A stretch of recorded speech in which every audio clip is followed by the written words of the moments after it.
So, well, we are going to discuss another sample paper of CBSE.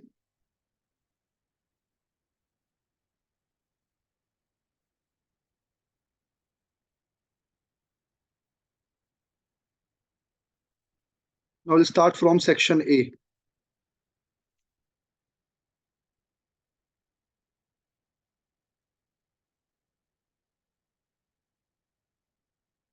पहला question है, करिए इसे.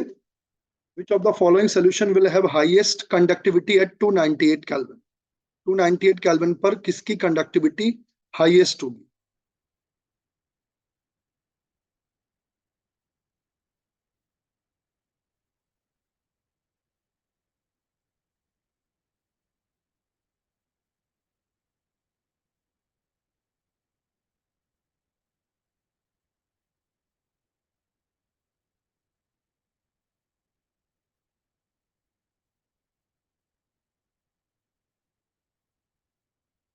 Correct. तो आंसर आ गया मेरे पास, answer B. Correct. Answer B is correct. 0.1 m SCl solution. Conductivity जितना डिसोसिएशन ज्यादा होगा, कंडक्टिविटी उतनी ज्यादा होगी. सॉल्यूशंस के अंदर आयन जितने ज्यादा होंगे उतनी कंडक्टिविटी ज्यादा होगी. तो एसिटिक एसिड क्या है? हमारा वीक इलेक्ट्रोलाइट है. अब वीक इलेक्ट्रोलाइट का डिसोसिएशन तो इजीली पॉसिबल होता नहीं है.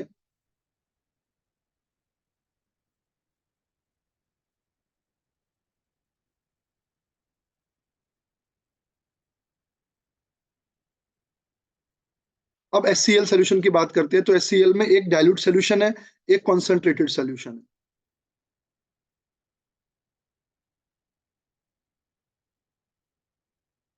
नेक्स्ट देखते हैं, नेक्स्ट वाला करिए. A प्लस बी के कॉम्बिनेशन से डाइल्यूट NaOH की प्रेजेंस में ये कंपाउंड बन रहा है. Identify A and B.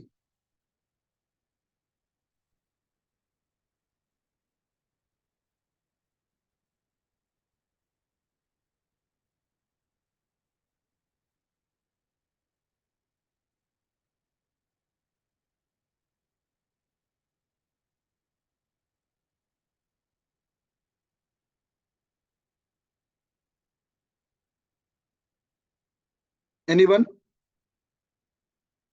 Dilute NaOH मतलब it's a type of aldol type reaction.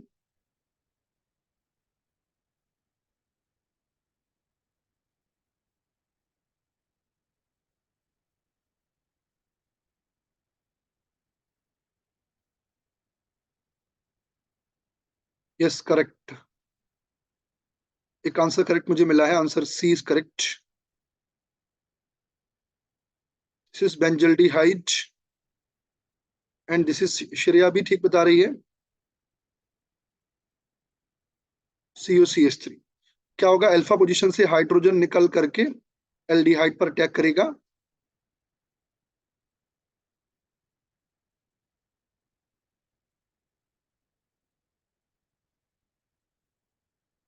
के बाद क्या होगा?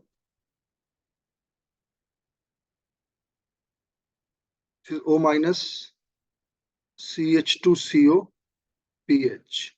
करेक्ट. वाटर से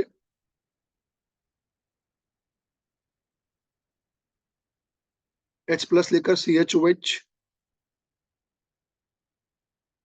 नाउ अगर हीटिंग कर देता है, जो dehydration, the phenomena of dehydration will occur and you will get the desired product. तो इस तरह की रिएक्शन नॉर्मली क्लेजेंस-स्किमिट कहलाती हैं, बट हमारे सिलेबस में तो एल्डोल ही है, तो आप इसे एल्डोल टाइप की रिएक्शन ही बोलेंगे. भाई जिसके पास अल्फा हाइड्रोजन है उसका अल्फा हाइड्रोजन निकाल दिया.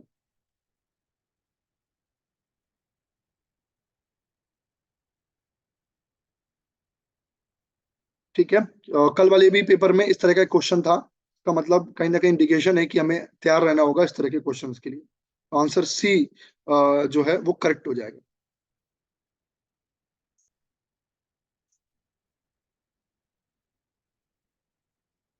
नेक्स्ट क्वेश्चन देखिए. Vitamin which can be stored in our body.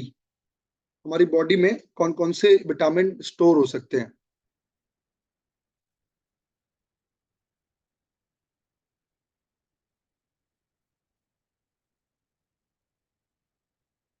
I am getting one answer.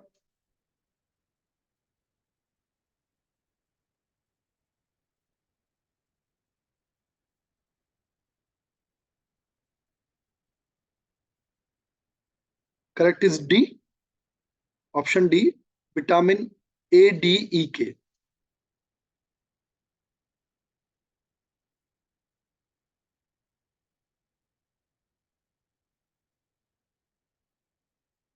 दो तरह के विटामिन होते हैं, एक होते हैं फैट सॉल्युबल, एक होते हैं वाटर सॉल्युबल। फैट सॉल्युबल कौन से होते हैं? ए, डी, ई, के।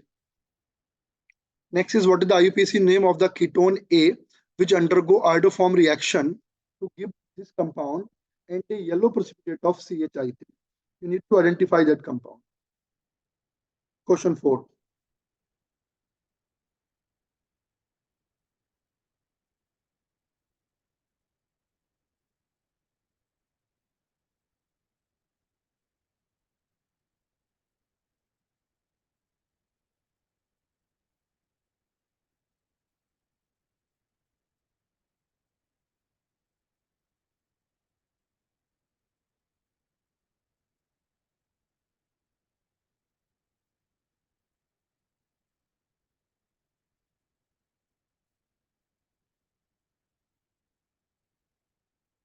Anyone?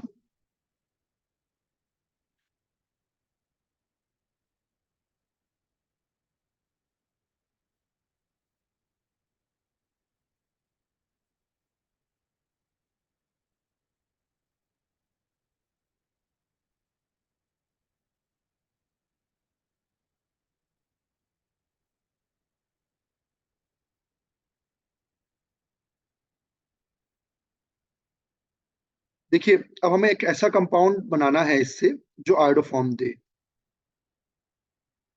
देखिए, कंपाउंड आयोडोफॉर्म देगा। यहाँ पर एक मिथाइल ग्रुप और होना चाहिए। स्ट्रक्चर को देखकर मैं बना रहा हूँ।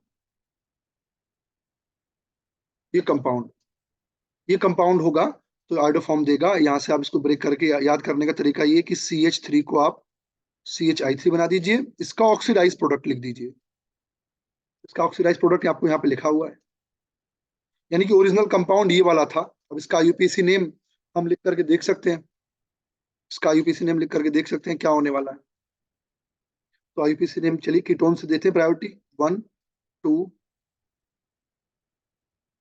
3, 4, 5। 3 मिथाइल ब्यूट 2 इन ओन, नहीं 3 हो गया। 3 मिथाइल पेंट 3 इन और own. Answer A is correct. 3 methyl paint 3 इन।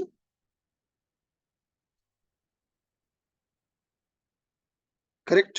तो ऑप्शन बी सही नहीं होगा, इसे करेक्ट कीजिएगा। Next which of the following is not correct? इनमें से कौन सा करेक्ट नहीं है?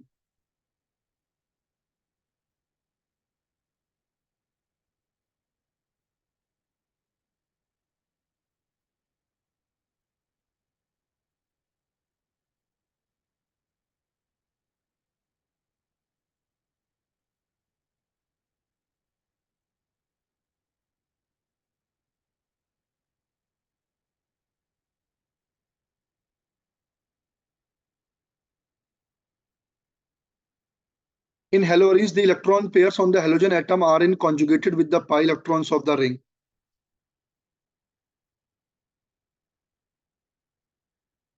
करेक्ट, हेलोअरीन्स है,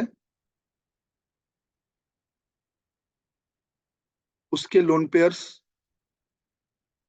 रेजोनेंस करते हैं।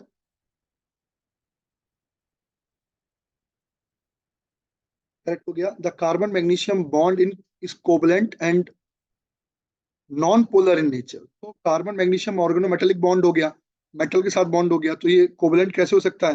नॉन पोलर भी नहीं होगा। तो ये स्टेटमेंट इनकरेक्ट हो गया, यानी ये आंसर करेक्ट हो गया। आंसर भी हो जाएगा। बाकी ऑप्शन भी एक बार देख लेते हैं। During SN1 reaction the carbocation formed in the slow step being sp2 hybridized is planar। Correct है, SN1 में कार्बोकेटाइन बनता है, RDS होती है वो स्टेप, और प्लेनर होता है। Out of this and this benzyl chloride is more reactive SN1 reaction. Correct, benzyl chloride के अंदर जो कार्बोकेटाइन बनता है वो रेजोनेंस स्टेबलाइज्ड है, जबकि ये विनाइल क्लोराइड है, ये तो SN2 देगा ही नहीं, ना SN1 देगा, क्योंकि यहाँ पे पार्शियल डबल बॉन्ड करेक्ट। तो स्टेटमेंट डी भी करेक्ट हो गया, आंसर हमारा ए हो गया। नेक्स्ट में हमें प्रॉपर्टीज को मैच कराना है। लोएस्ट इंथैल्पी ऑफ एटमाइजेशन, जिसके अंदर अनपेड इलेक्ट्रॉन्स कम से कम होंगे उसकी इंथैल्पी लोएस्ट होगी। तो जिंक की इंथैल्पी लोएस्ट होने वाली है, zinc, cadmium, mercury. Shows maximum number of oxidation state, manganese highest number of unpaired electrons होने की वजह से middle of the 3D series में एलिमेंट है जिसकी हाईएस्ट ऑक्सीडेशन नंबर होती है। Transition metal that does not form coloured compound, scandium की कॉमन स्टेट +3 होती है और +3 स्टेट में ये D0 होता है और DD ट्रांजिशन पॉसिबल नहीं होगा, तो ये कलर्ड नहीं बनाएगा। Question number 6, which one of the following statement is true? Molecularity of reaction can be zero और fraction नहीं, molecularity zero fraction नहीं हो सकती। Molecularity means number of molecules that participate, तो participate करने वाले molecules zero या माइनस में तो हो ही नहीं सकते और फ्रैक्शन में भी नहीं हो सकते।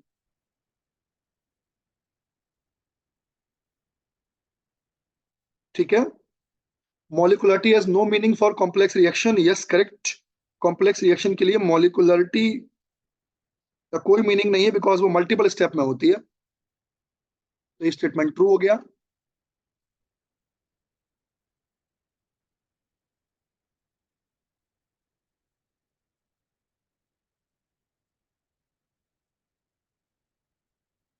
Molecularity of a reaction is an experimental quantity, molecularity experimental नहीं होती है, गलत हो गया। Reaction with the molecularity 3 are very rare but are fast,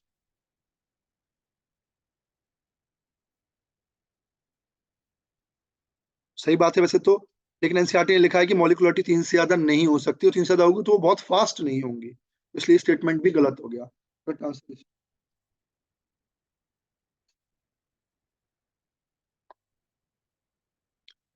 in which of the following solvent compound is soluble?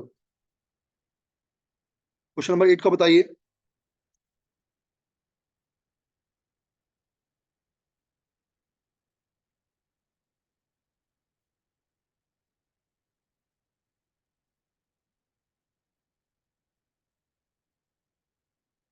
ये क्या है? एनिलीनियम टाइप का सॉल्ट है, एनिलियम तो नहीं बोलेंगे इसे, अमीन है, लिफेटिक अमीन है, उसका सॉल्ट है।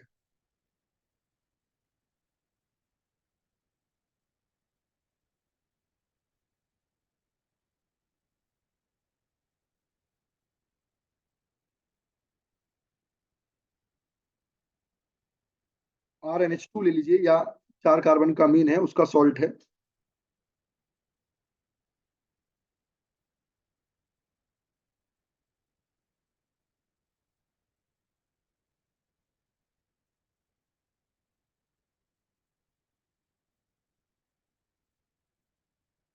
इजी क्वेश्चन है, एनसीईआरटी बेस्ड है।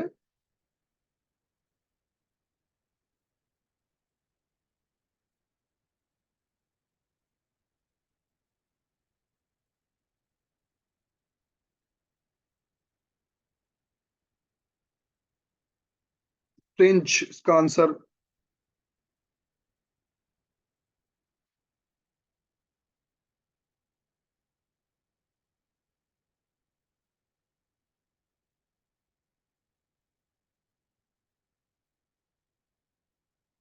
Water is the correct answer, बात है। एच बॉन्डिंग कर लेगा।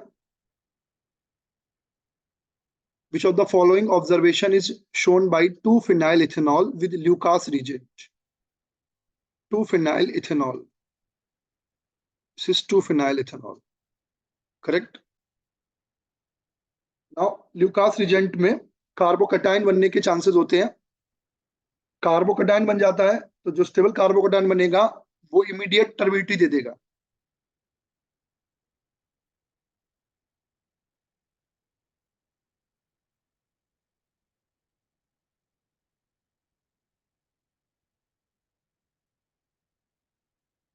Normally 3 degree alcohols are highly reactive. अब यहाँ पे क्या होगा, जब OH हटेगा तो ये कार्बोकटाइन बनेगा, ये रीअरेंज होगा, इस कार्बन पे जाएगा और ये कार्बन कैसा है, ये बेंजाइलिक बन जाएगा, तो turbidity will be observe with in 5 minute. 2 degree alcohol जैसा टेस्ट देगा। कोई भी स्टेबल कार्बोकटाइन बनाने वाला अगर अल्कोहल है तो वो ल्यूकास रीजेंट पर बहुत फास्ट रिस्पॉन्ड करेगा, SN1 टाइप की रिएक्शन होगी। अच्छा क्वेश्चन, आप इसे ध्यान रख सकते।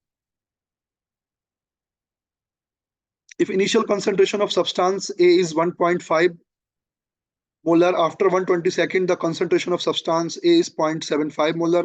The rate constant for the reaction if it follows zero order kinetics.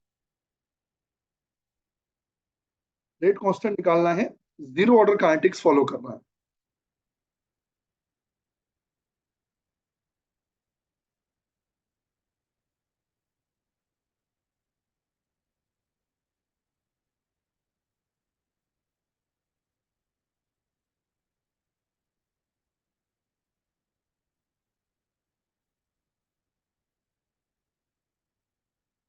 Zero order के लिए क्या होता है, AT is equal to minus KT plus A not.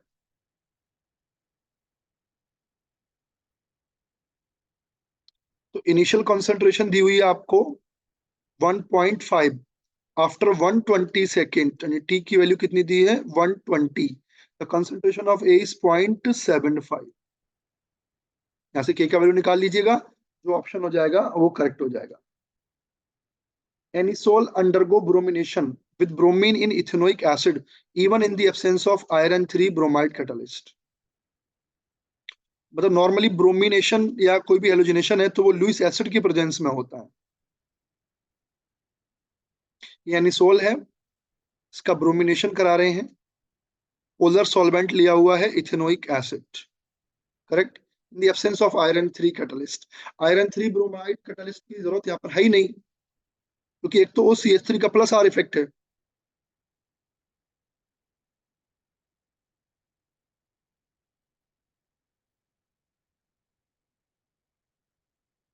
ठीक है, तो it is due to the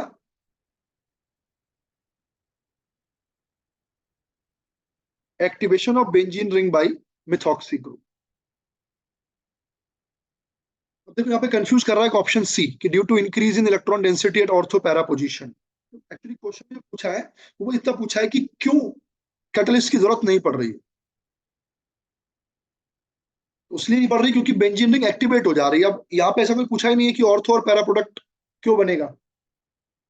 अगर ये पूछता है कि ऑर्थो पैरा क्यों बनेगा तो आप बोलते कि इलेक्ट्रॉन डेंसिटी इंक्रीज हो जाएगी ऑर्थो एंड पैरा पर ऐसा पूछा नहीं गया है. Question number 12, trend of which property is representing. तो बहुत कॉमन है, it is the trend of, correct, स्पर्श अग्रवाल सही कह रहे हैं, एटॉमिक रेडियाई. एटॉमिक रेडियाई का ट्रेंड है 3D सीरीज का. विच of the following is not considered a transition element. इनमें से कौन सा ट्रांजिशन एलिमेंट हम कंसीडर नहीं करते हैं.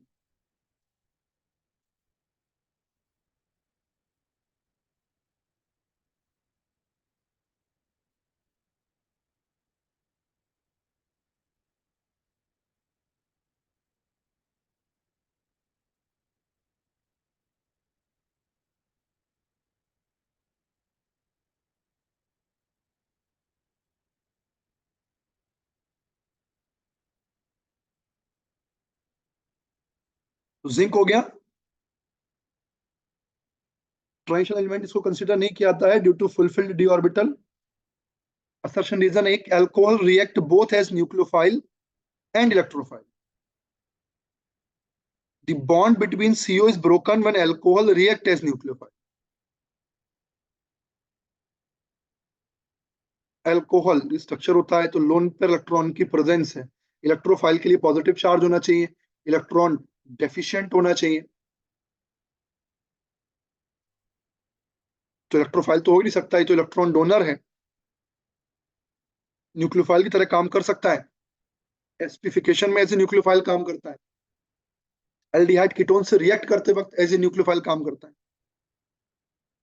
Next is the bond between CO is broken when alcohol react as nucleophile. नहीं, रिएक्ट करने के लिए इस पे लोन पेयर प्रेजेंट है, तो से रिएक्ट करेगा, उसमें R और O बॉन्ड क्यों टूटेगा. तो बोथ आर इनकरेक्ट. ऐसा कोई ऑप्शन ही नहीं दिया हुआ है. ओके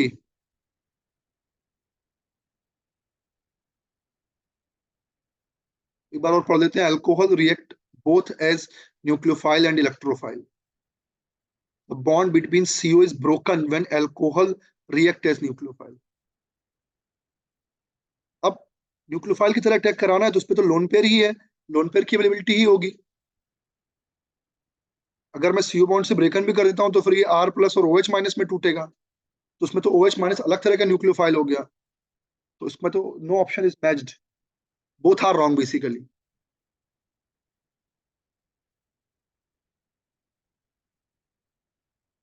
क्वेश्चन नंबर 14 देखते हैं।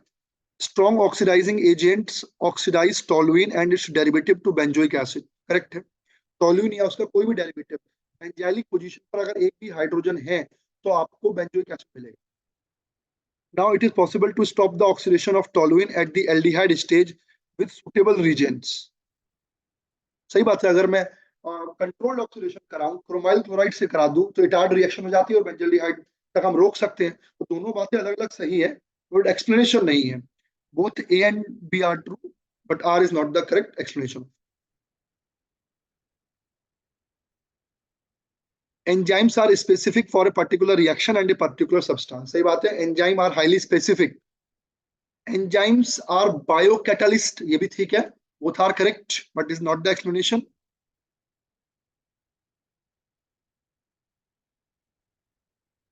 During electrolysis of aqueous copper sulfate using copper electrode, hydrogen gas is released at cathode. The electrode potential of copper plus 2 to copper is greater than that of H plus and H2. इसका तो zero होता है, इसका positive होगा। Letter तो हो गया electrode potential अगर मैथमेटिकली मैं बात करता हूं तो। अब कॉपर सल्फेट की इलेक्ट्रोलाइसिस करा रहे हैं और कॉपर ही एज इलेक्ट्रोड यूज कर रहे हैं, तो थोड़ा सा यहाँ पर दिमाग में रखने वाला है, इनर्ट इलेक्ट्रोड नहीं है, कॉपर ही एज इलेक्ट्रोड यूज करा जाता है। कॉपर सल्फेट है, ठीक है। तो क्या होगा एनोड पर, क्या होगा एनोड पर होता है ऑक्सीडेशन, तो सल्फेट और वाटर का कंपैरिजन होगा, लेकिन प्रॉब्लम ये है कॉपर ही एज ए इलेक्ट्रोड यूज हो रहा है, तो सल्फेट आयन कॉपर की रॉड पर डिपॉजिट होकर कॉपर सल्फेट बनाएंगे, यानी एनोड पर कॉपर की रॉड मेल्ट होना स्टार्ट हो जाएगी। जबकि कैथोड पर क्या होगा, कैथोड पर कॉपर प्लस 2 आयन जाकर के डिपॉजिट हो। ये मेथड जो है वो प्यूरिफिकेशन ऑफ मेटल में यूज होता है। यहाँ पर क्या हो रहा है समझिए बात को, सल्फेट जाएगा, वैसे सल्फेट और वाटर का कंपैरिजन होता है तो वाटर ऑक्सीडाइज होता है, लेकिन सल्फेट क्यों जाएगा, क्योंकि उसकी कॉपर के प्रति एफिनिटी है, सल्फेट ही जाएगा। सल्फेट जाएगा कॉपर से और कॉपर रॉड को कॉपर सल्फेट बना के ले आएगा, तो यहाँ पे कहीं भी हाइड्रोजन गैस रिलीज ही नहीं हुई, तो answer D is correct, A is false but R is true.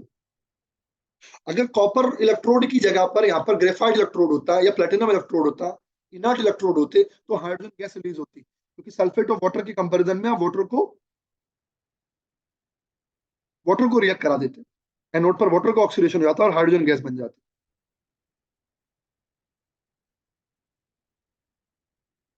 Correct. Now section B, a radioactive decay follow first order kinetics. The initial amount of two radioactive elements X and Y is 1 gram. What will be the ratio of X and Y after 2 days if their half lives are 12 hour and 16 hour respectively?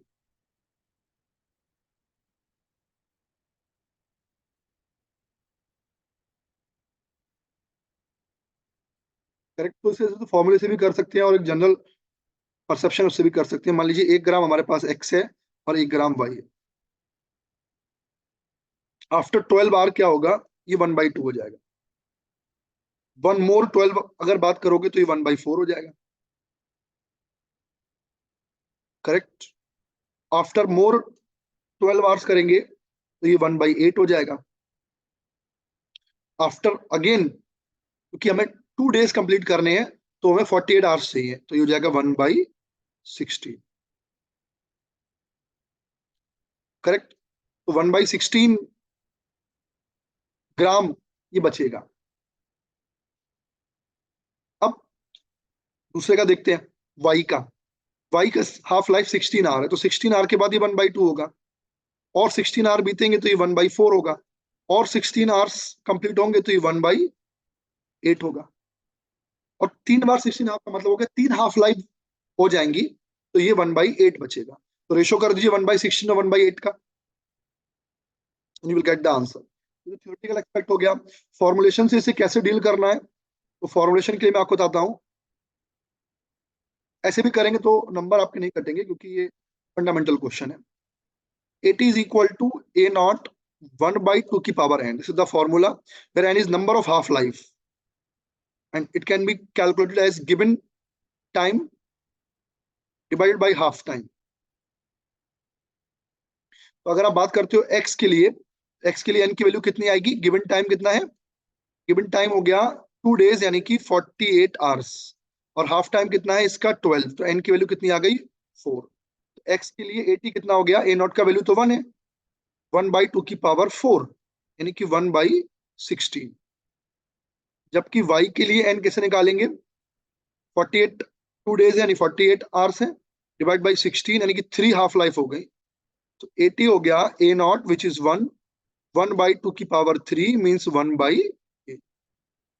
These are the amount of x and y after 2 days. इनका ratio निकाल सकते हैं. ठीक है, तो ये common sense पे based question है. 80 is equal to a not 1 by 2 की पावर n से आप इसे सॉल्व कर सकते हैं. रेशो पूछा है, फिर रेशो तो आप निकाल ही सकते हैं. फटाफट नेक्स्ट क्वेश्चन करिए जब तक मैं इसे रब करता हूं.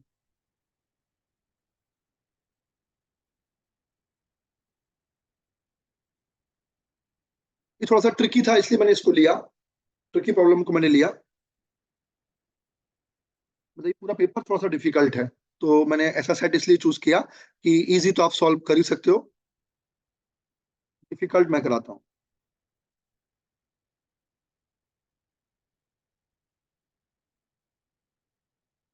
Now hypothetical reaction P plus Q give R is half order with respect to T and zero order with respect to Q.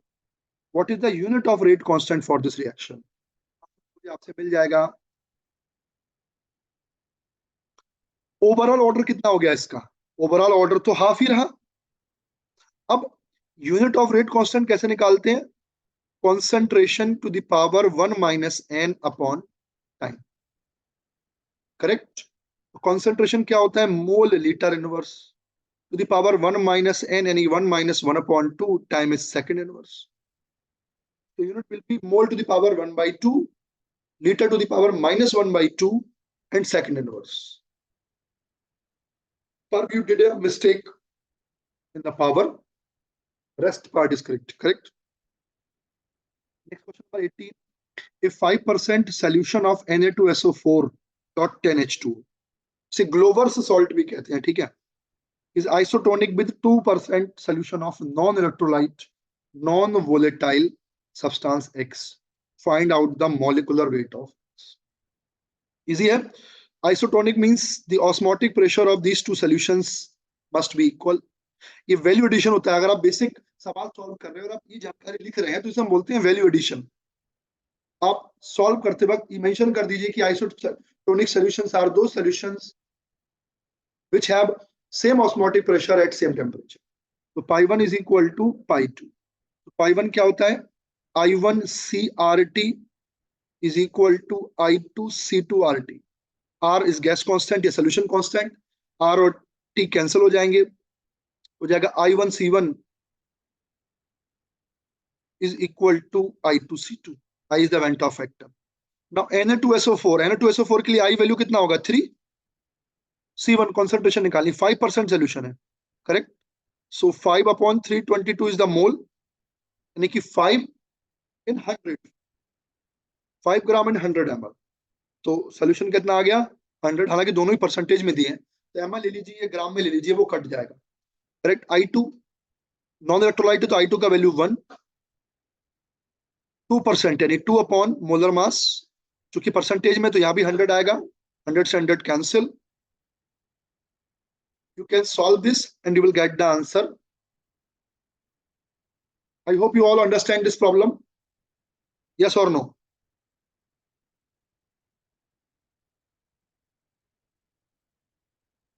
Correct. ये जो सवाल है, इस तरह का सवाल रिपीटेडली आस्क क्वेश्चंस है. इस तरह का सवाल बिल्कुल आ सकता है, अलग तरह का सॉल्व हो सकता है, इससे ज्यादा इसमें कुछ और नया नहीं जुड़ेगा. ठीक है, इजी प्रॉब्लम था, परसेंटेज में दिया था, तो आप इसे चाहे W/V ले लें या W/W ले लें, उससे कोई खास फर्क पड़ने वाला नहीं है. Arrange the isomeric dichlorobenzene in the increasing order of their boiling point and melting. ये एनसीईआरटी का डेटाबेस क्वेश्चन है. और एग्जाम में कई बार पूछा जाता है। आइसोमेरिक डाइक्लोरोबेंजीन यानी कि ऑर्थो, मेटा और पैरा, इनके बॉइलिंग पॉइंट का और इनके मेल्टिंग पॉइंट का ऑर्डर क्या होगा, ये पूछ रहा है। मेल्टिंग पॉइंट के लिए सबसे इंपॉर्टेंट चीज क्या होती है? सिमेट्री। सिमेट्रिकल स्ट्रक्चर्स का मेल्टिंग पॉइंट ज्यादा होता है। और सिमेट्रिकल सबसे ज्यादा कौन सा होता है? पैरा वाला। ठीक है, तो मेल्टिंग पॉइंट में सबसे ज्यादा कौन रहेगा? पैरा वाला रहेगा। बॉइलिंग पॉइंट डिपेंड करता है बॉन्डिंग पर, डाइपोल मोमेंट पर, फोर्स ऑफ अट्रैक्शन पर। डाइपोल मोमेंट ज्यादा होगा तो इंटरमोलिकुलर फोर्स ऑफ अट्रैक्शन क्या होंगे? ज्यादा होंगे। तो मेल्टिंग पॉइंट का ऑर्डर क्या होता है? सबसे ज्यादा सिमेट्रिक होता है पैरा, सबसे ज्यादा पैरा का होता है, फिर ऑर्थो का होता है और फिर मेटा का होता है। The order of melting point. अच्छा क्वेश्चन है। बॉइलिंग पॉइंट की अगर आप बात करोगे तो बॉइलिंग पॉइंट सबसे ज्यादा ऑर्थो का होता है, उसके बाद पैरा का होता है और फिर मेटा।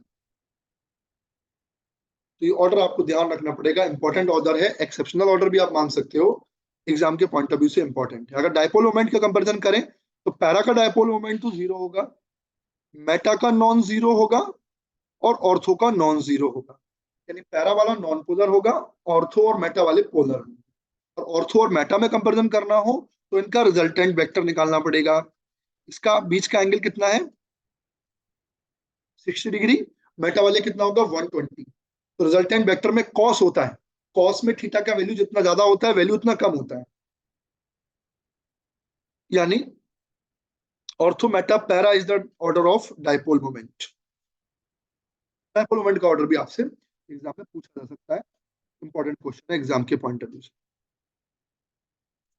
ठीक है, इसको मिटाल देते हैं, मुझे स्पेस चाहिए इसीलिए। Out of para tolualdehyde and para-nitrobenzyaldehyde, which is more reactive towards nucleophilic addition. Nucleophilic addition के लिए हमें चाहिए कार्बोनिल कार्बन। कार्बोनिल कार्बन पे प्लस चार्ज जितना ज्यादा होगा न्यूक्लियोफिलिक एडिशन उतना ज्यादा होगा।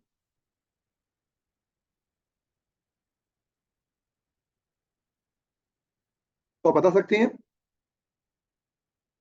कौन ज्यादा रिएक्टिव होगा?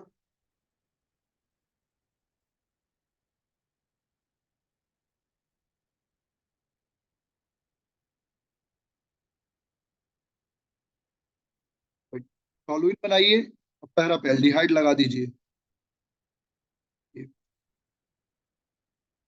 दूसरा वाला क्या है? नाइट्रोबेंजिल्डिहाइड। अब यहाँ पर अटैक क्यों हो रहा है? क्योंकि कार्बन पॉजिटिव है। कार्बन कैसा है? Positively charge. Carbon positive charge. अब CH3 क्या कर रहा है? प्लस आर इफेक्ट या प्लस आई इफेक्ट शो कर रहा है। प्लस आई इफेक्ट शो करेगा तो रिंग पर माइनस चार्ज बनाएगा, माइनस चार्ज बनाएगा तो ये प्लस चार्ज खत्म हो जाएगा। जबकि NO2 इलेक्ट्रॉन विड्रॉइंग ग्रुप है, ये इलेक्ट्रॉन खींच रहा है और रिंग पर क्या बना रहा है? Plus charge. यानी इस कार्बोनिल कार्बन की इलेक्ट्रॉन डेफिशिएंसी को और बढ़ाना, यानी इस केस में न्यूक्लियोफाइल का अटैक आसानी से होगा। तो para nitrobenzaldehyde react faster than para tolualdehyde due to the minus R और minus I effect of NO2। Correct. Write the structure product form when acetone react with 2,4-DNP reagent. इसे Brady's reason भी कहते हैं। Aldehyde और ketone दोनों ही react करते हैं और ऑरेंज कलर का कॉम्प्लेक्स बनाते हैं। This is the structure of two four dinitro phenyl hydrazine. Acetone से रिएक्शन करानी है। ये भी एक न्यूक्लियोफिलिक एडिशन रिएक्शन है। नेट रिएक्शन क्या होती है? वाटर मॉलिक्यूल एलिमिनेट होता है। दोनों को जोड़कर आप लिख देंगे, that will be the correct answer. Hope you understand. ठीक है, एल्डिहाइड कीटोन की एक रिएक्शन, चाहे वो सेमी कार्बाजाइड से आए, चाहे हाइड्रोजीन से आए, चाहे हाइड्रोक्सिल अमीन से आए, तो एग्जाम में आती ही आती है। साइनोहाइड्रिन बनाने को आए, डायरेक्ट या इनडायरेक्ट वे में वो आपसे पूछी ही जाती है। सो प्रिपेयर रहिए, इस साल के पेपर में भी आएगी। नाउ कन्वर्जन करना है benzene to meta nitro benzaldehyde. Benzene से बनाना है मेटा नाइट्रो बेंजल्डिहाइड।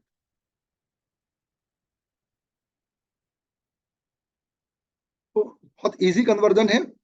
बेंजीन से कई तरीके हो सकते हैं। आप गेटरमान कॉच रिएक्शन करा दीजिए, CuHCl एनहाइड्रस AlCl3 लेकर आपको क्या मिल जाएगा, बेंजल्डिहाइड मिल जाएगा। बेंजल्डिहाइड वैसे तो डीएक्टिवेटिंग ग्रुप है और मेटा डायरेक्टिंग भी है, तो अगर आप इसका नाइट्रेशन कराते हैं HNO3 और H2SO4 का यूज करके तो आपको NO2 ग्रुप नाइट्रो पोजीशन पर लगा मिल जाएगा। One way. अदर प्रोसीजर थोड़ा लंबा हो जाएगा। अगर मैं CH3Cl और AlCl3 ले लूं एनहाइड्रस, मुझे क्या मिलेगा, टोलुइन। टोलुइन की अगर मैं इटार्ड करा दूं CrO2Cl2 और हाइड्रोलिसिस करा दूं तो भी बेंजल्डिहाइड मिल जाएगा। फिर मैं नाइट्रेशन कराऊंगा तो मेटा नाइट्रो बेंजल्डिहाइड मिल जाएगा। This can be the another method. बहुत सारे मेथड हो सकते हैं। ग्रिग्नार्ड डिवीजन बना करके आप बेंजल्डिहाइड बना लीजिए। पहले ग्रिग्नार्ड बनाइए और वो स्टेप ज्यादा हो जाएंगे। नेक्स्ट है ब्रोमोबेंजीन से बेंजोइक एसिड बनाना है। यू हैव ब्रोमोबेंजीन,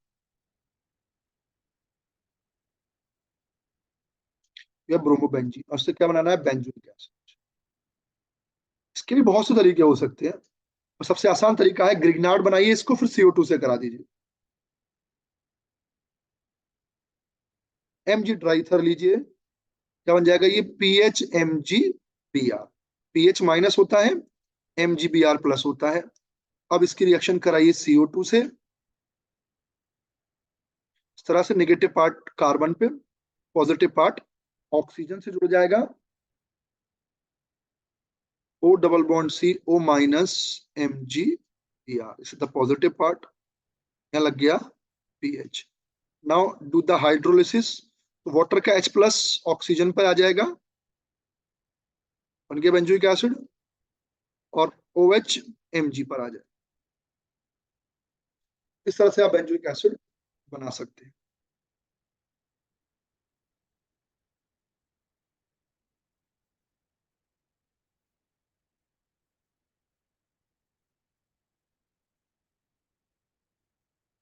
ये दोनों थ्योरेटिकल क्वेश्चन है, इनको आप सेल्फ असेसमेंट में ले सकते हैं कि DNA फिंगरप्रिंटिंग से बेस्ड क्वेश्चन है।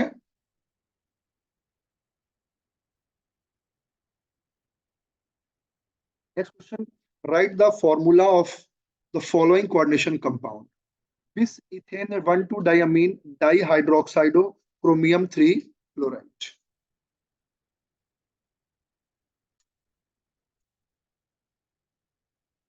बिस है इथेन डायमीन यानी कि EN का होल ट्वाइस है। क्रोमियम है मेटल 3 क्लोराइड है, क्रोमियम की ऑक्सीडेशन स्टेट 3 है। डाई हाइड्रोक्साइडो है यानी कि OH का होल ट्वाइस है। तो OH का होल ट्वाइस करेंगे तो -2 से +2 चार्ज क्रोमियम पे आएगा, तो बाहर एक ही क्लोरीन की जरूरत है। प्राइमरी और सेकेंडरी बैलेंस सेटिस्फाई कर रहे हैं इसकी, ये हो जाएगा स्ट्रक्चर इसका।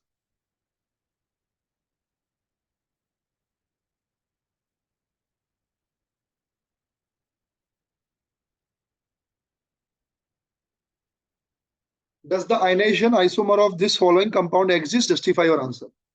क्या ये आयनेशन आइसोमरिज्म शो करेगा? यस और no in your chat box.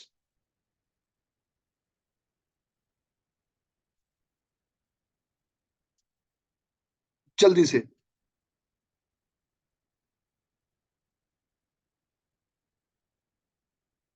Ionization isomerism के लिए दो डिफरेंट आयंस प्रेजेंट होने चाहिए। तो हम getting answers.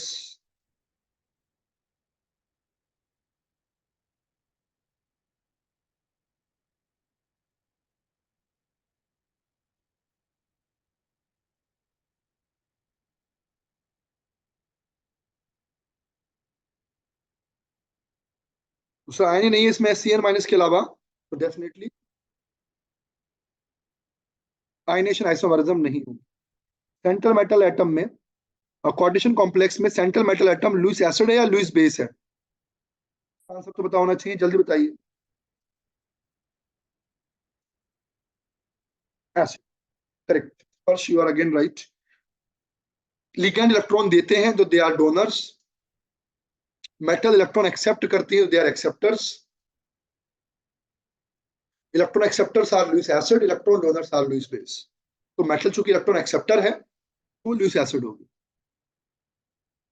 Can be construct an electrochemical cell with two half electrode composed of zinc solution and zinc electrode.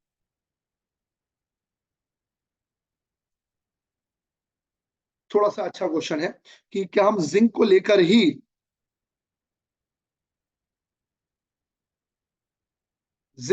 हम क्या इलेक्ट्रोकेमिकल सेल बना सकते हैं? तो हाँ, बना सकते हैं। इस तरह के सेल कॉन्सेंट्रेशन सेल्स होते हैं।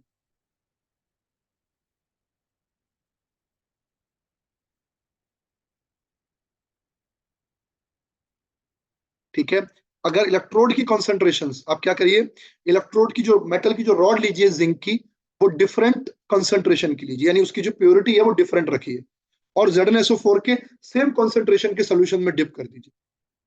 यानी एक रॉड जिंक की ऐसी ली जिसमें 10 ग्राम जिंक है, दूसरे में 20 ग्राम जिंक है, और दोनों को same solution of Zn sulphate के अंदर, जिंक सल्फेट के अंदर आपने डिप कर दिया, तो इलेक्ट्रोकेमिकल सेल बन जाएगा। ऐसे सेल इलेक्ट्रोड कॉन्सेंट्रेशन सेल कहलाते हैं। इसका उल्टा करिए, जिंक की रॉड की कॉन्सेंट्रेशन सेम रखिए, दोनों जिंक रॉड 10 ग्राम प्योरिटी की हो, जिसके अंदर 10 ग्राम प्योर जिंक हो, लेकिन उन्हें जिस सोल्यूशन के अंदर डिप करें, एक बार उसकी कॉन्सेंट्रेशन C1 हो और दूसरी बार उसकी कॉन्सेंट्रेशन C2 हो, तो ऐसे सेल भी बनाए जा सकते हैं। They are called electrolytic concentration cell. These two are the example of concentration cells.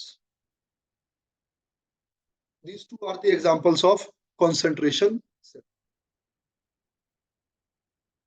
इस तरह की सेल बनाए जा सकते हैं। अब इनका क्राइटेरिया क्या होगा, ये कब काम करेंगे, इसको देखते हैं, थोड़ा दिमाग लगाना पड़ेगा। पहला केस देखते हैं। पहले केस में क्या है, अगर आप जिंक को ही ऑक्सीडाइज कर रहे हैं, ये C1 और ये C, केस 1 की बात मैं कर रहा हूं, इलेक्ट्रोड कॉन्सेंट्रेशन सेल की।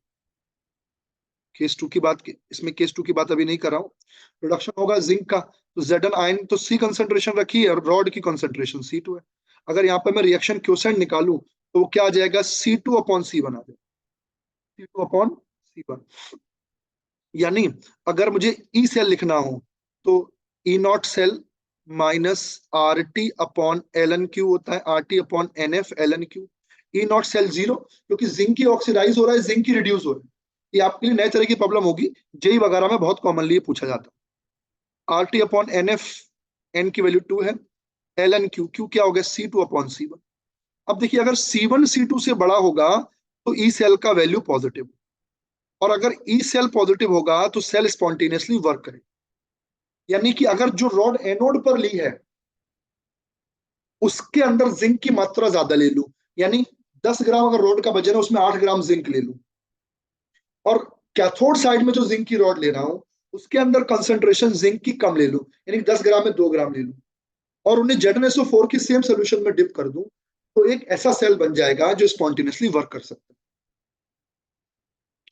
अब रिवर्स में आ जाओ, अगर हमने क्या किया, जिंक की रॉड ली सेम मात्रा की, सेम प्योरिटी की, और एक बार ZnSO4 में डाला, वो C1 है, इसको कनेक्ट कर दिया, दूसरी जिंक की रॉड ली सेम अमाउंट की, और उसे एक ZnSO4 के सोल्यूशन में डिप कर दिया, इसकी कॉन्सेंट्रेशन क्या है, C2 है। तो ऐसे केस में एनोड पर जिंक का ऑक्सीडेशन हो रहा है, ये आ गया C1। कैथोड पर जिंक का रिडक्शन हो रहा है, ये आ गया C2। तो क्यू कितना आएगा, C1/C2 आएगा। इस केस में E0 सेल पॉजिटिव होने के लिए C2 must be greater than C, यानी कि जो कैथोड कंपार्टमेंट में आप जिंक सल्फेट ले रहे हो उसकी कॉन्सेंट्रेशन ज्यादा रखिए, एनोड कंपार्टमेंट में जिंक सल्फेट की कॉन्सेंट्रेशन। तो ये बहुत छोटा सवाल उन्होंने बहुत घुमा करके पूछ दिया।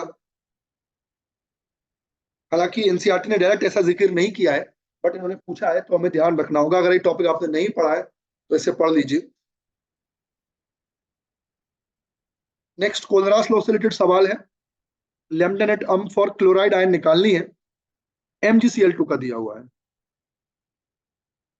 पता है कि MgCl2 का limiting molar conductance 2 into chloride ion का कंसेंट्रेशन, और सॉरी, क्लोराइड आयन का limiting molar conductance plus magnesium ion के लिमिटिंग मोलर कंडक्टेंस के सम के बराबर। अब Mg का वैल्यू दिया हुआ है, MgCl2 का वैल्यू दिया हुआ है, तो Cl का वैल्यू निकल आएगा। कोलरास लॉ का ये एप्लीकेशन। अब इस सवाल को करते वक्त आप एक लाइन लिख सकते हो कि numerical problem is based on Kohlrausch law, हम बोलते हैं वैल्यू एडिशन करना। Next, cell constant of a conductivity cell आपको दिया हुआ है, एल बाई ए का वैल्यू दिया हुआ है। नेक्स्ट प्रॉब्लम में 0.14 0.146 वैल्यू आपको गिवन है। What is the conductivity of 0.01 M, M भी दिया हुआ है। If the resistance of the cell is 1000 ohm, R का वैल्यू कितना दिया हुआ है 1000 ओम।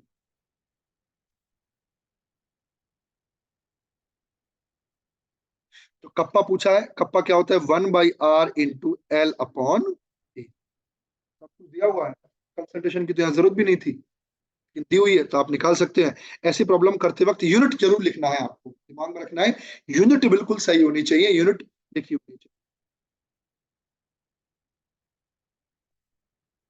नेक्स्ट है right the name of the reaction, structure and IUPAC name of the product from formed when any of the two. Phenol और chloroform की reaction NaOH की presence में, ये कौन सी नेम रिएक्शन है? बहुत कॉमन और एग्जाम के पॉइंट ऑफ व्यू से बहुत इंपॉर्टेंट रिएक्शन है।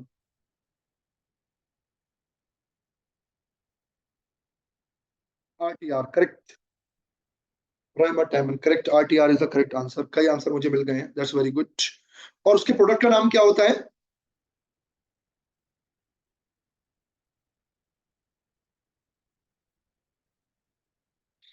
सैलिसाइक्लिक एल्डिहाइड आपने लिखा, सही लिखा, लेकिन ये आईयूपीएसी नेम नहीं है, ये ध्यान रखना है। इसका नाम हो जाएगा 2 हाइड्रोक्सी बेंजोइक एसिड। सॉरी, ये सैलिसाइलिक एल्डिहाइड बन रहा है, सॉरी सॉरी, वो कोल में बनता है सैलिसाइक्लिक एसिड, सैलिसाइक्लिक एल्डिहाइड बन रहा है, उसका नाम क्या हो जाएगा 2 hydroxy benzaldehyde is the correct IUPAC name. Okay, next question है, ये कौन सी नेम रिएक्शन है?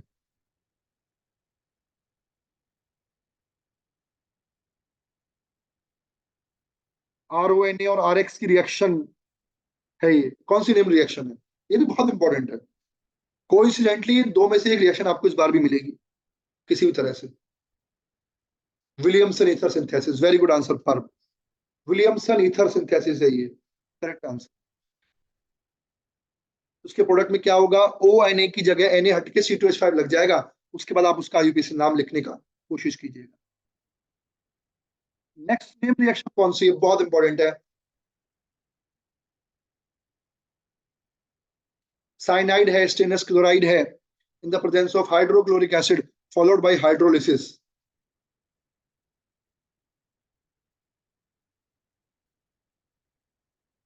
कंफ्यूज मत होना, SN और HCl के साथ जब रिएक्शन होती है तो स्टेनस क्लोराइड बनता है और 2 नेसेंट हाइड्रोजन मिलते हैं। तो साइनाइड का रिएक्शन SnHCl के साथ कौन सी नेम रिएक्शन है?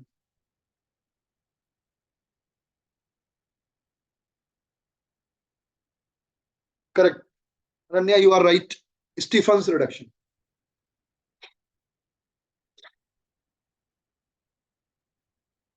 यहाँ पे कंफ्यूज किया हुआ है आपको, SnHCl की जगह SnCl2 दे दिया है। दिमाग में रखेंगे कि भाई SN मेटल है, तो क्या प्रोडक्ट बनेगा SnCl2 और 2 नेसेंट हाइड्रोजन जो रिडक्शन में काम आ रही है। फाइनल प्रोडक्ट क्या बनेगा, एल्डिहाइड, 3 कार्बन का एल्डिहाइड, इसका नाम क्या हो जाएगा इथेनॉल। नेक्स्ट देखिए पजल आ गया, an organic compound is given to you ABCD, the compound ABC form orange red precipitate with 2,4 DNP।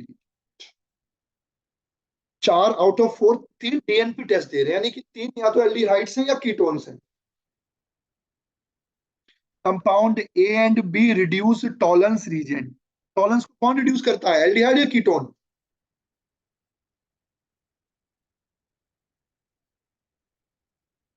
Aldehyde correct.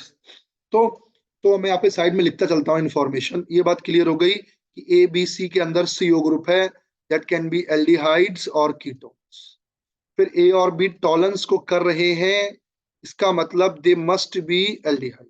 हालांकि फॉर्मिक एसिड भी हो सकता है, फॉर्मिक एसिड भी टॉलरेंस को रिड्यूस करता है। सी और डी दोनों ही नहीं कर रहे हैं. Now B and C give yellow precipitate when heated with iodine in the presence of N. यानी बी एंड सी क्या दे रहे हैं? Iodoform test. B and C iodoform test दे रहे हैं. Compound D gives effervescence with sodium bicarbonate solution. यानी definitely D हो गया carboxylic acid. Carboxylic acid are strong enough to liberate CO2 gas from sodium bicarbonate. Next is identify A, B, C, and D given the number of carbon atoms in the three of these carbon compound is 3, while one has 2 carbon atoms.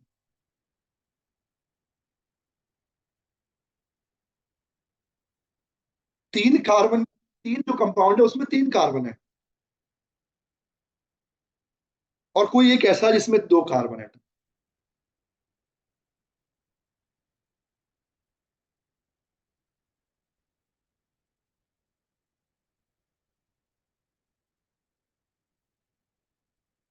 बताइए how to deal with this problem.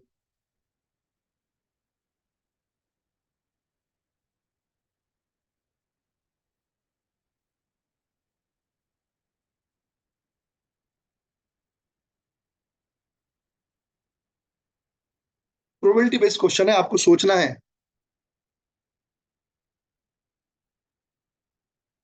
3 compound ऐसे बनाने हैं जिनके अंदर 3 carbon हो और उस data को सेटिस्फाई कर जाए जो दिया गया है.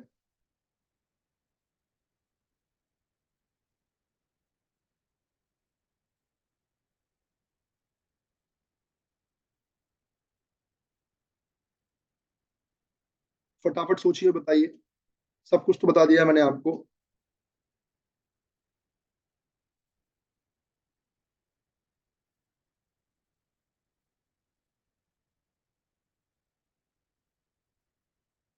I am giving 2 minute for this question. अच्छा क्वेश्चन है इसीलिए.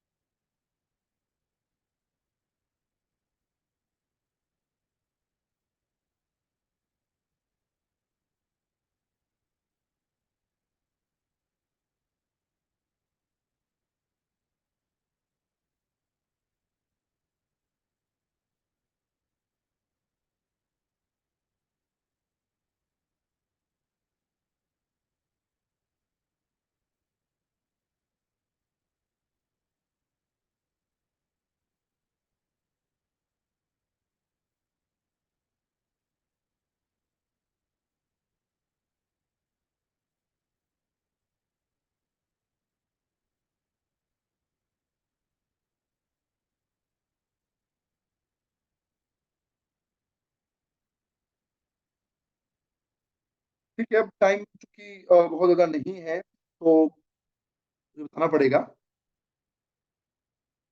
ए मैं ले लेता हूँ CH3 CH2 CHO. हाँ करेक्ट, एक आंसर दिया किसी ने. Ananya Mishra is trying to give the correct answers. A is correct, CH3 CH2 CHO. B Tollens दे रहा है और बी आयोडो फॉर्म भी दे रहा है. ऐसा एल्डिहाइड हो गया CH3 CHO, 2 कार्बन वाला. CH3 CO ग्रुप है तो आयोडो फॉर्म भी देगा और टॉलरेंस भी देगा. तो ये ए हो गया, ये बी हो गया. अब सी आयोडो फॉर्म दे रहा है और DNP दे रहा है तो मतलब वो कीटोन है तो वो एसीटोन हो गया. CH3 COCH3. Correct correct, you are giving correct answers. Vitamin vitamin कह रहा हूँ, सॉरी. ये जो डी है जिसे विटामिन डी अब मैं बोल रहा था अभी, जो डी है वो क्या है? कार्बोक्सिलिक एसिड है. अब 3 कार्बन का एक कार्बोक्सिलिक एसिड बना दीजिए. हो गया 3 कार्बन. अच्छा सवाल था बहुत. कुछ सब कुछ पूछ लिया इस पूरे और एल्डिहाइड कीटोन को इस क्वेश्चन में पूछ लिया और कुछ नहीं भी पूछा, तो ऐसी स्थिति हो गई है. अच्छा क्वेश्चन है काफी. इस तरह का पेपर ये है, अगर इस तरह का पेपर आता है तो वो पेपर डिफिकल्ट कंसिडर किया जाएगा. इसलिए हमें हर तरह से प्रिपेयर रहना है. और एटलीस्ट 8 से 10 प्रैक्टिस टेस्ट मैं आपको करा दूंगा, आपको कोई दिक्कत नहीं होने वाली. When sucrose is hydrolyzed, the optical rotation values are measured using a polarimeter are given in the following table. Table में दी गई है. Account for the 2 specific rotations value. To values क्या बता रही है बताइए? इट इज अ डाइसैकेराइड, एक glucose बन रहा है, एक फ्रक्टोज बन रहा है हाइड्रोलिसिस पर, इसलिए दो ऑप्टिकल रोटेशंस इसके आ रहे हैं। ठीक है, what is the specific name give to sucrose based on the above observation? It is called invert sugar. NCERT का डेटा है ये, इन्वर्ट शुगर। सुक्रोज का ऑप्टिकल रोटेशन पहले जो है वो पॉजिटिव होता है, उसके बाद जब हाइड्रोलिसिस हो जाती है तो रोटेशन नेगेटिव हो जाता है, इसलिए इसे क्या बोलते हैं? Invert sugar. Please repeat first one.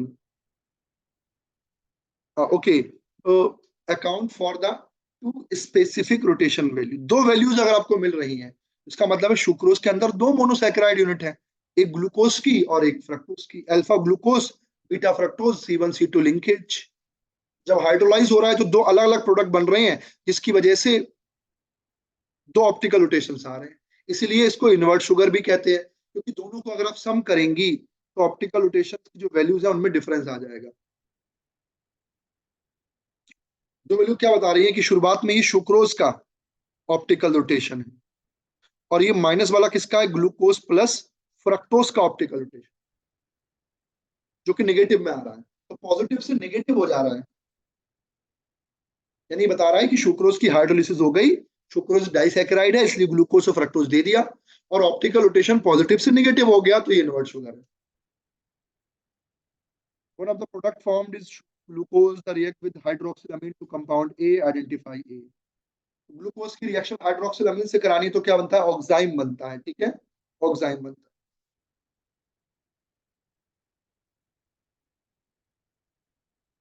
Next है inorganic compound with the molecular formula this undergo hydrolysis to form this, give the structure of A, write down the mechanism of the.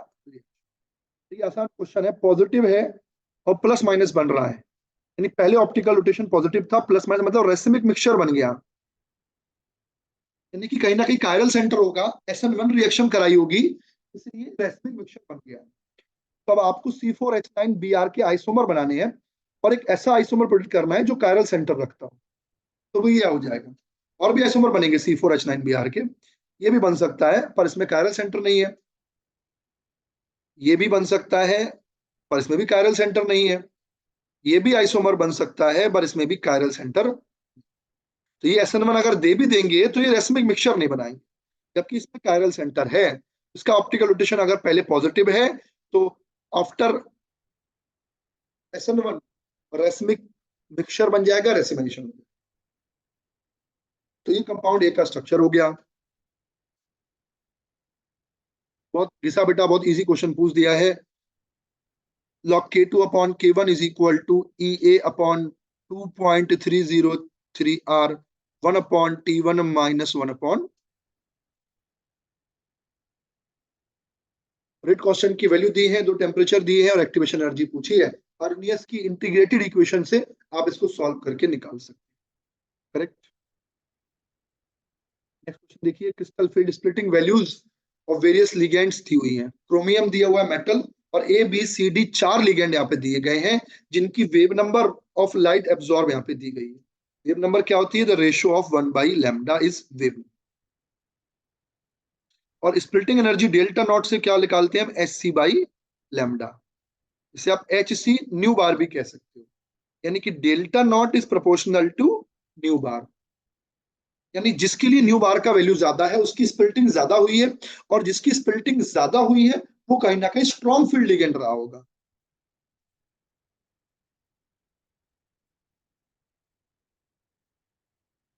तो आ गया, out of ligand ABCD which ligand cause the maximum crystal field splitting? जिसका new बार ज्यादा होगा उसकी splitting ज्यादा होगी।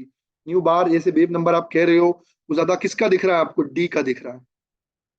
Order में लगाना चाहो तो ये ऑर्डर हो गया, सबसे स्ट्रॉन्ग फील्ड लिगेंड D है, फिर C है, फिर B है, फिर A है। विच ऑफ टू A और D will be a big field ligand and why? तो आप देख सकते हो A और D में A बिग फील्ड है, बता दोगे कि इसका न्यू बार का वैल्यू कम है तो डेल्टा नॉट कम होगा, डेल्टा नॉट कम होगा तो स्प्लिटिंग कम होगी, स्प्लिटिंग कम होगी तो मतलब वो big field ligand. Which of the complex will be violet in colour and Y?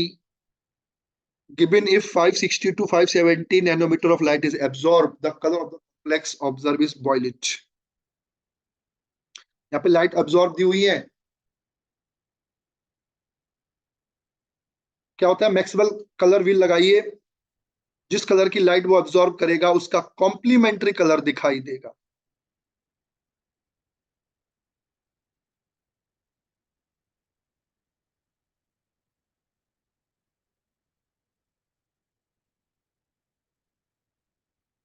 Maxwell colour wheel, violet colour की लाइट एब्जॉर्ब होगी तो येलो कलर दिखाई देने वाला है। सवाल क्या है वैसे, which of the following complex will be violet in colour.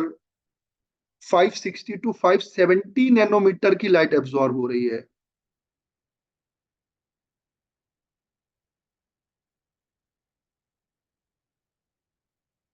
कोई फर्क नहीं पड़ता, हम तो देखते हैं येलो कलर।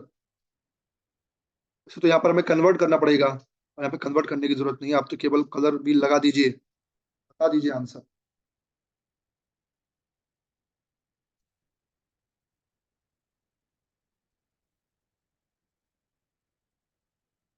वैसे 560 टू 570 नैनोमीटर लाइट दी हुई है तो वेवलेंथ दी, तो आपको इसका वेव नंबर निकालना पड़ेगा, वो भी सेंटीमीटर इनवर्स में। उसके बाद आपको पता लग जाएगा कौन सा इस रेंज में आ रहा है। तो वो करना क्या पड़ेगा, nu bar is equal to 1/λ, और 560 से 570 नैनोमीटर है, तो सेंटीमीटर, ये तो मीटर में हो गया, -7 कर दीजिए, मीटर में बनाइए, फिर वेवलेंथ से मैच कराइए। वैसे क्या है, मैक्सवेल कलर भी लगा दीजिए कि वॉयलेट कलर है तो येलो कलर की लाइट को उसने एब्जॉर्ब किया होगा। नेक्स्ट है, if the ligands attach to Cr+3 ion in the complex given in the table अब आर वाटर, अगर वाटर है, साइनाइड आयन है, क्लोराइड आयन और अमोनिया है। ओके, तो स्ट्रॉन्ग फील्ड और वीक फील्ड लिगेंड से लगा दीजिए। अब ऊपर आपने लिगेंड का अरेंजमेंट देखा था, ए और सी में, अच्छा मैंने मिटाल दिया है वो, डी सबसे ज्यादा स्ट्रॉन्ग फील्ड आया था, फिर सी, फिर बी, फिर ए, ये आया था लिगेंड फील्ड का ऑर्डर। और उसने क्या कहा है कि if the ligand attach to Cr+3 ion in the complex given in the above table are water, cyanide, chloride and ammonia, identify the ligand. A था वीक फील्ड, तो अब इन सब में वीक फील्ड कौन सा है, क्रिस्टल फील्ड, स्पेक्ट्रोकेमिकल सीरीज लगा दीजिए, वाटर, साइनाइड, क्लोराइड और अमोनिया में वीक फील्ड क्लोराइड आयन है, वीक फील्ड क्लोराइड है, क्लोराइड से ज्यादा स्ट्रॉन्ग फील्ड वाटर है, वाटर से ज्यादा स्ट्रॉन्ग फील्ड अमोनिया है, और अमोनिया से ज्यादा स्ट्रॉन्ग फील्ड साइनाइड। इसी क्रम में आप लगाकर देख लीजिए कि सी कौन सा बैठ रहा है। नेक्स्ट क्वेश्चन है लेड स्टोरेज बैटरी का।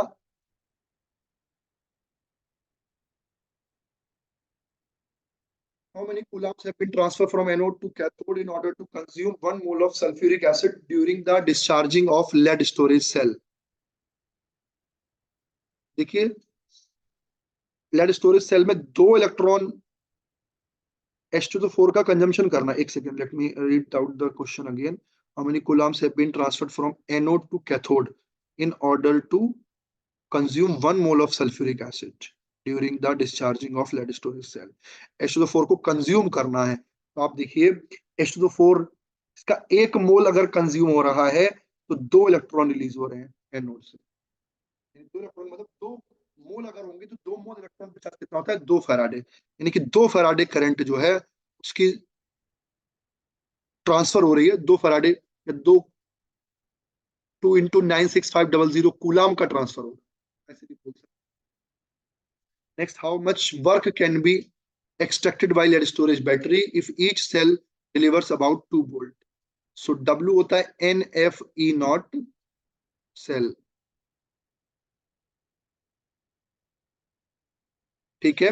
E0 सेल की वैल्यू कितनी दी है, 2, F की वैल्यू है 96500, N की वैल्यू यहाँ पे 4 होगी। 4 क्यों होगी, ट्यूशन को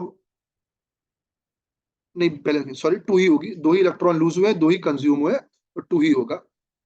N की वैल्यू कितनी हो जाएगी, तो ये W हो जाएगा। W का वैल्यू हमें पता है कि -ΔG0 के बराबर होता है, तो अगर ΔG0 पूछता तो आप ΔG0 भी निकाल सकते। Do you agree with the statement hydrogen is a green fuel? Give your comment for and against the statement, justify your views. ठीक है, हाइड्रोजन ऑक्सीजन ग्रीन फ्यूल है क्योंकि उसका साइड प्रोडक्ट वाटर होता है, एनवायरमेंटल फ्रेंडली होता है और हाईली एफिशिएंट भी होता है। हालांकि कॉस्टली होता है, थोड़ा महंगा पड़ता है, तो आम जन के लिए इतना इजीली अवेलेबल नहीं है। ये क्वेश्चन कल भी आया था।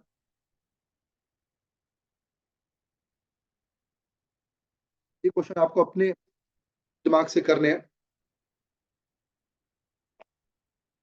Now next question is, which of the following ions will have the magnetic moment value of 1.73 over magnetron? तो इसको आप under root n n plus two के बराबर रख करके एन का वैल्यू निकाल सकते हैं, या यूं कहिए ये वैल्यू किसका, अंडर रूट थ्री का वैल्यू, यानी एन आप वन रख दीजिए तो ये रूट थ्री आ जाएगा। रूट थ्री अप्रोक्स 1.73 हो, यानी इनमें से आपको चेक करना पड़ेगा किसमें एक अनपेयर्ड इलेक्ट्रॉन है, ये हो जाएगा। तो जिंक में तो एक भी अनपेयर्ड नहीं होता है। कॉपर प्लस टू D9 होता है, एक अनपेयर्ड होता है। Titanium plus two, titanium plus three, scandium plus three में तो एक भी इलेक्ट्रॉन नहीं होगा। टाइटेनियम 3D2 4s2 होता है, तो प्लस थ्री वाले में एक इलेक्ट्रॉन होगा। Ti प्लस थ्री और कॉपर प्लस टू में एक एक अनपेयर्ड इलेक्ट्रॉन है, इसलिए उनका मैग्नेटिक मोमेंट ही आ जाएगा। In order to protect the iron from corrosion, which one you prefer, sacrificial anode? जो जिंक से ज्यादा रिएक्टिव होगा उसे हम सैक्रिफिशियल एनोड लेंगे। ज्यादा रिएक्टिव का मतलब जिसका एसआरपी वैल्यू कम होगा। आयरन का माइनस के 0.44 वोल्ट है। आयरन से रिएक्टिव कौन सा हुआ, जिंक, तो जिंक को एज ए सैक्रिफिशियल एनोड लेंगे, सैक्रिफिशियल इलेक्ट्रोड लेंगे, आप बोल सकते हो। Second ionization enthalpies of chromium and manganese are this. Explain the lower value of manganese. Chromium होता है 3d5 4s1। एक इलेक्ट्रॉन अगर निकल जाएगा तो इट बिकम हाफ फिल्ड। एक और इलेक्ट्रॉन अगर आप निकालने जाएंगे तो क्या होगा, हाफ फील्ड से आपको इलेक्ट्रॉन निकालना पड़ेगा। And half filled orbitals are more stable. Half filled orbitals are more stable.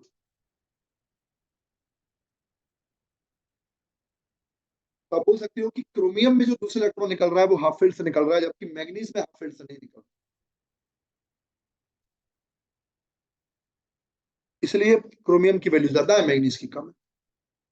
Give two similarities in the properties of scandium and zinc. दोनों ही वेरिएबल ऑक्सीडेशन स्टेट शो नहीं करते। स्कैंडियम की oxidation state +3 है, zinc की +2। What is actinoid contraction?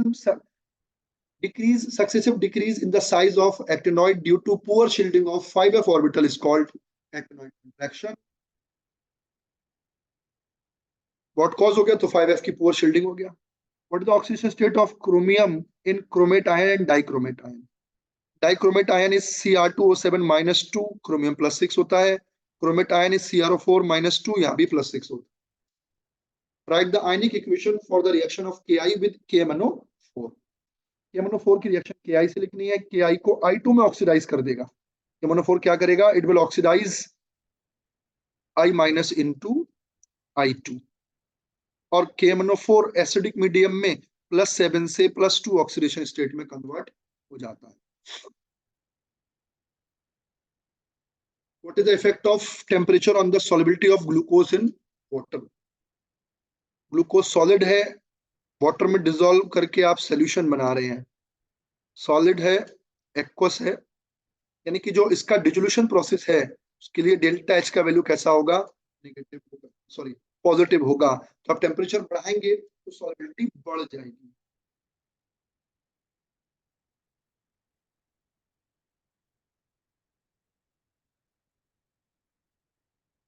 Endothermic reaction है, temperature बढ़ाएंगे तो equilibrium forward direction में जाए।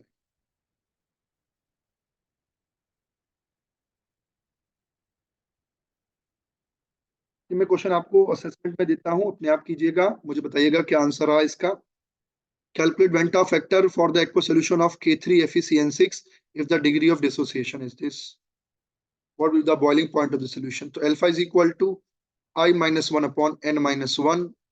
Alpha is 0.852 I-1। N कितना हो जाएगा K3FeCN6 के लिए 3K, और ये एक साइनाइड हो गया, टोटल 4।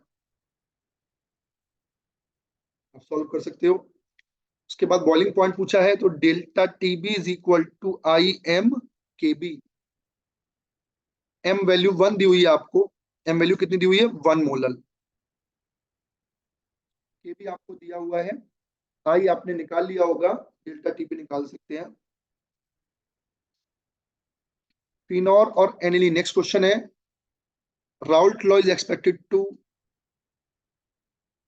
शो, मतलब कौन सा डेविएशन शो करेगा फिनॉल और aniline.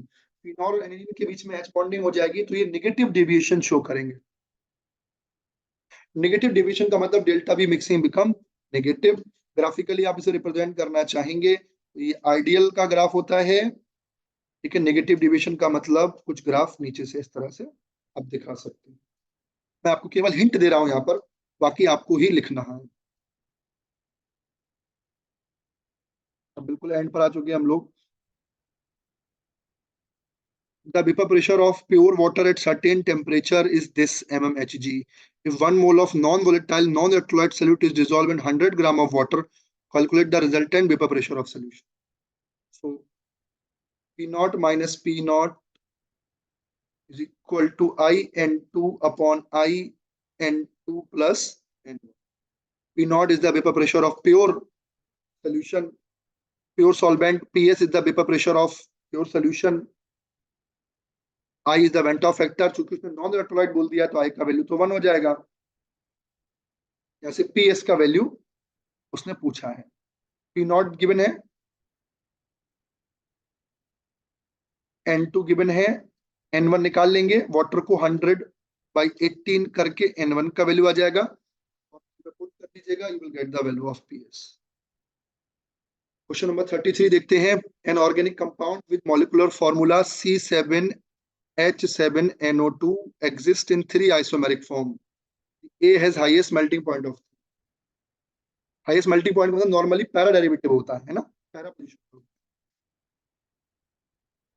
A on reduction give compound B with molecular formula this, B on treatment with this give this, ठीक है।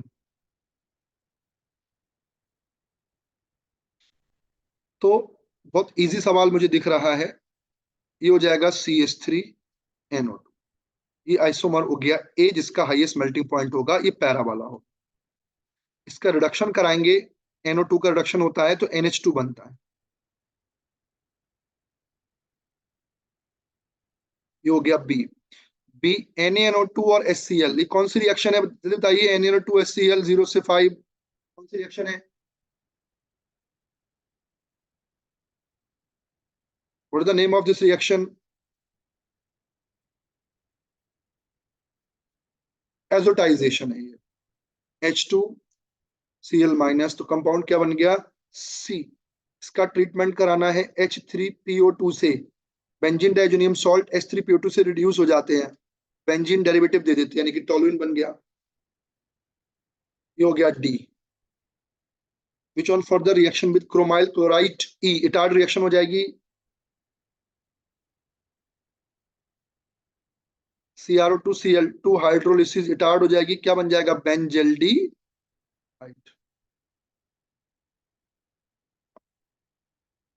सही है, प्रॉब्लम समझ में आई, फटाफट से बताइए मुझे, समझ में आया problem,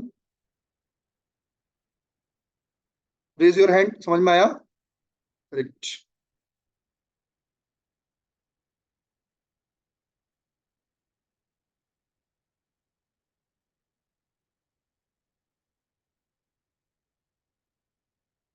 Account for the following, N-ethyl benzene sulfonyl amide is soluble in alkali। ध्यान रखिए, N-ethyl benzene sulfonyl amide, यानी कि ये बात कर रहा है हिंसबर्ग रीजेंट की, और ये बात कर रहा है 1 डिग्री अमीन की। 1 डिग्री अमीन, जब इन इथाइल अमीन लीजिए, हिंसबर्ग रीजेंट से रिएक्शन कराइए, तो ये एल्कली में सॉल्युबल है, क्योंकि इसके पास एसिडिक हाइड्रोजन होता है। ये क्वेश्चन को बीच से पूछ दिया इसने, ये है, इस पर एसिडिक हाइड्रोजन प्रेजेंट है, इसलिए ये के सवाल बीच में से पूछ दिया। तो reaction of nitrobenzene using Fe and HCl preferred over SnHCl, Fe and HCl को प्रेफर्ड करते हैं SnHCl से। एनसीईआरटी की लाइन है, एक तो वैसे भी आयरन रिएक्टिव होता है, एसआरपी सीरीज से आप देख सकते हो, आयरन और HCl की रिएक्शन से FeCl2 बनता है, FeCl2 बनते हैं और नेसेंट हाइड्रोजन बनती है। FeCl2 दोबारा से हाइड्रोलाइज हो जाता है, इजिली रिमूव हो सकता है, इसलिए हम इसको प्रेफर करते हैं। एनसीईआरटी की लाइन है, आप देख सकते हो। एसआरपी वैल्यू से भी कह सकते हो कि आयरन ज्यादा रिएक्टिव है, HCl से फास्ट रिएक्ट करेगा और नेसेंट हाइड्रोजन से। इसका जिक्र हमने क्लास में किया भी था। अब फटाफट देखते हैं decreasing boiling point. Boiling point सबसे ज्यादा कार्बोक्सिलिक एसिड का ज्यादा हाइड्रोजन बॉन्डिंग, फिर अल्कोहल का स्ट्रॉन्ग हाइड्रोजन बॉन्डिंग, फिर अमीन का, और लास्ट में ether. Correct. Solubility in water, सबसे ज्यादा अल्कोहल की हाइड्रोजन बॉन्डिंग करता है, स्ट्रॉन्ग अमोन, फिर अमीन की हाइड्रोजन बॉन्डिंग करता है। उसके बाद क्लोराइड की, क्लोराइड हाइड्रोजन बॉन्डिंग नहीं करता, पार्शियली सॉल्युबल होगा dipole moment. Basic nature, basic nature aliphatic amines are always more basic than aromatic amines. Aromatic, ये भी एरोमेटिक है, ये भी एरोमेटिक है, ये दोनों एलिफैटिक है। और यहाँ पे आ गया अमोनिया। तो सबसे ज्यादा बेसिक कौन सा हो गया? सबसे ज्यादा बेसिक हो गया ये वाला, फोर्थ वन। फिर third one, out of first और second, second is more basic, second में मिथाइल लगा हुआ है, तो 2 डिग्री अमीन हो गया, 2 degree amine is more basic than first, then ammonia. Correct. Aromatic amines are less basic due to delocalization of electron. So we are done with the set